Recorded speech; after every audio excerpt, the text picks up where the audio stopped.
the number. All right, I appreciate it. Give me a second. She's got me. Yes.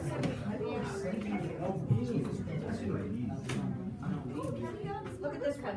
This is small. That's big. So on this side, it's big.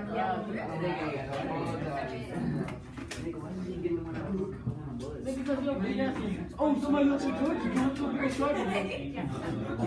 Okay. Ladies and gentlemen, back up to the front.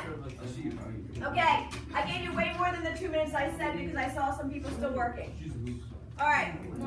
I need everyone's attention now up front, please. Okay.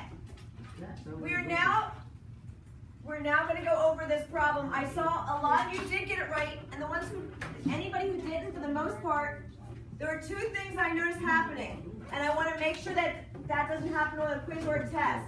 Please stop. All right. So, what I'm noticing for the errors are mostly, in this particular case, we wouldn't have a problem with setting it up because it's already set up for us. I am going to say that all day long I've been noticing students are not always setting them up. So that we're going to talk about that with steps 2 or numbers 2 and 3. Shh, ladies and gentlemen. All right. So with numbers 2 and 3, we are going to be talking about setting them up because that is a very important step. The most common error I see on this one is knowing what lines up and not always setting up as a proportion. So I am going to start calling on people. I need someone to start the process of helping me out, and if you don't know it, we'll just work through it because it's important everyone has this by tomorrow. Okay? Manuel, hi. All right, I do need to know how to set this up. So,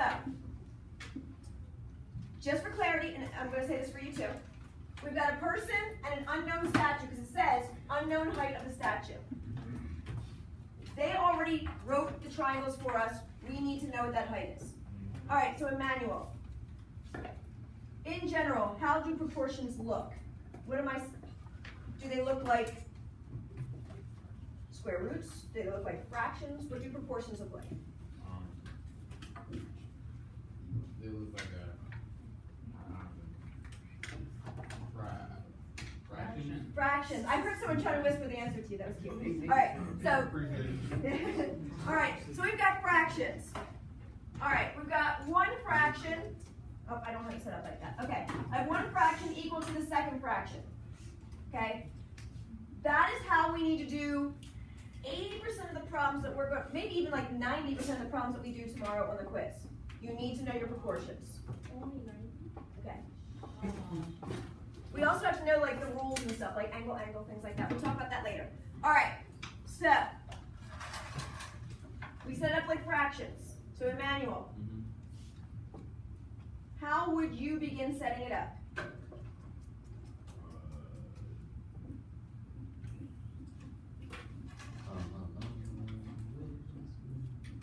You want to phone a friend? What did you say, Tom?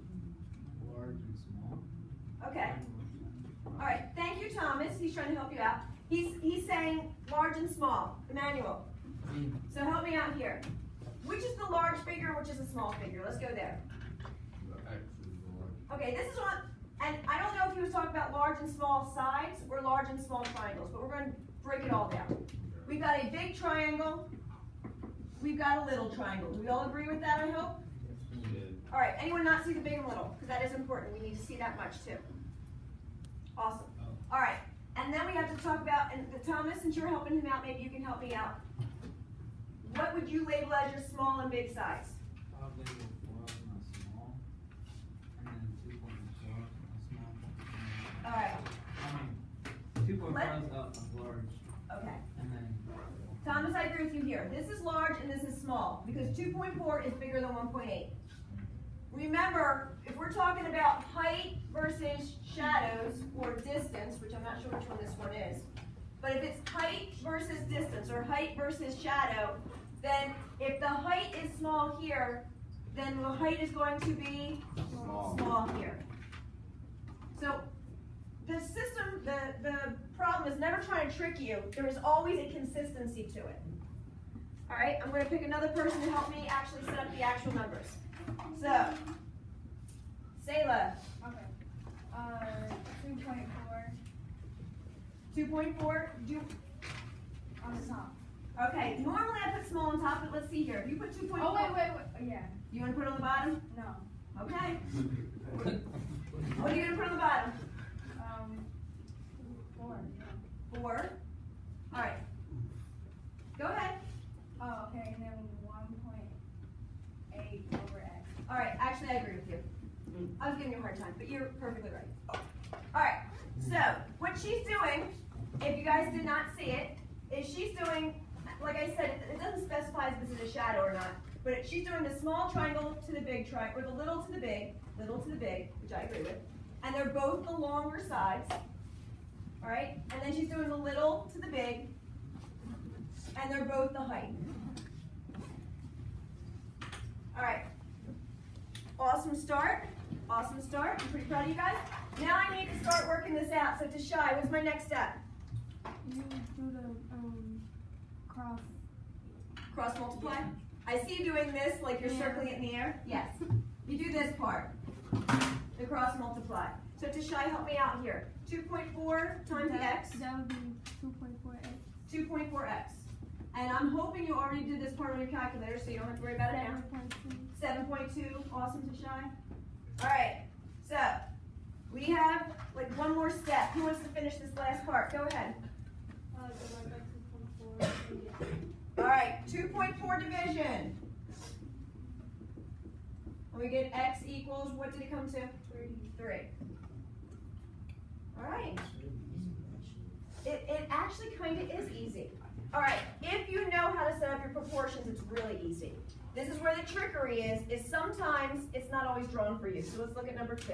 This was it for the bell ringer, so hopefully you had it done and understand. Before I move on, questions. Please let me know if you have any questions. We're good? Awesome. All right, number 2 is not set up for you, but I want to model how to actually solve a word problem, because this one isn't a regular word problem. This one was partially set up for you. So I do want to model a little bit with number 2. Can we all look at number 2 problem?